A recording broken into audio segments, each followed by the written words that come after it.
Well, a blessed good morning to all of you under the sound of my voice. Welcome to Moments of Inspiration with your friend Minister Rick, coming to you from a rainy Hatchet Bay, Lutheran in the Bahamas. Nevertheless, I thank God for life. I thank God for one more day. One more day to get right today that I didn't get right yesterday. And you got the same privilege. And so to God be the glory. Today, I want to talk to us about obeying the law of the land. And boy, for some of you and for some of us, this seems to be such a difficult thing to do. We are a people of habit. We are creatures of habit.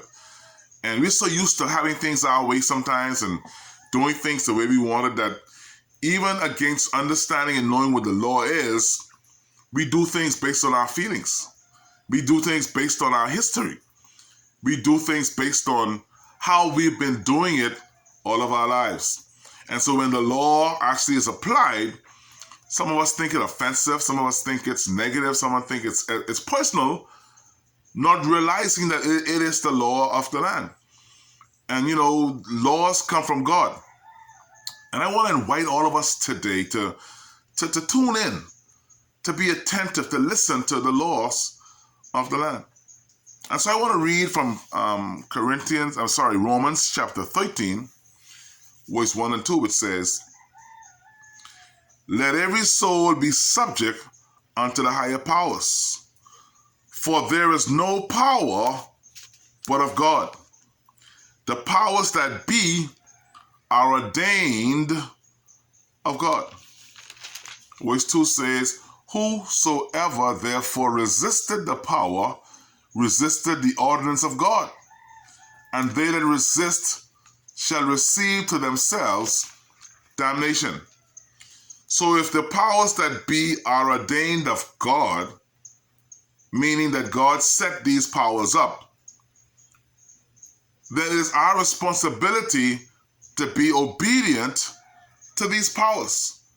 And as the second verse says, for those of us who therefore resist the power or are disobedient to the ordinance of these powers are resisting God.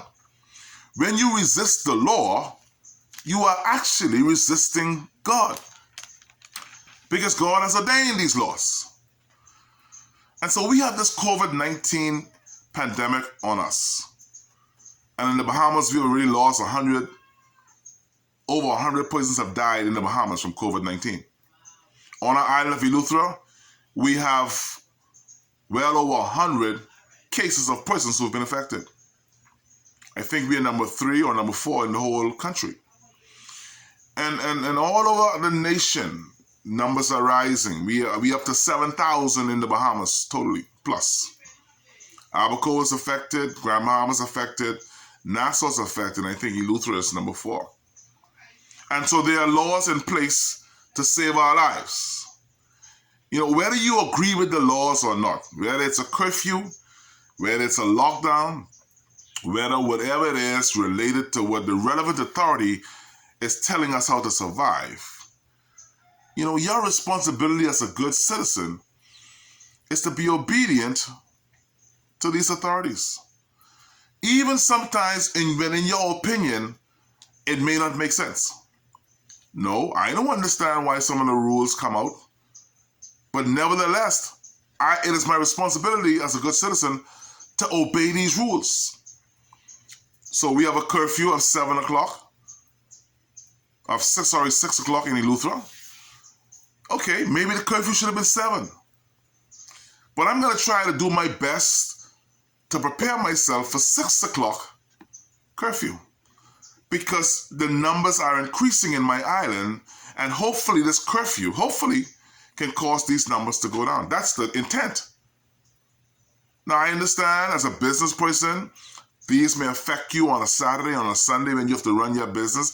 I understand. In the evening as a business person, this may affect you. I understand. But as obeying the law of the land, it is our responsibility to obey the law. Here's what Isaiah chapter 1 and 19 says. "If ye be willing and obedient, ye shall eat the good of the land. But if you refuse and rebel, ye shall be devoured with the sword, for the mouth of the Lord has spoken it. Many persons have died of COVID-19 because they refuse to obey the law. Practice social distancing. Wear your mask. Be hygienic and washing your hands. Avoid crowds. Instead, we do the opposite. We form in crowds every day. We see it on Facebook. We see it on YouTube. We see it on the media. People are even filming themselves, taking pictures and videos of themselves partying after the law says the opposite. If ye be willing and obedient, you'll eat the good of the land. But if you refuse and rebel, ye shall be devoured by the sword. We don't need to be devoured by the sword. All we need to do is obey. Selah. Think and act on these things. God bless you today.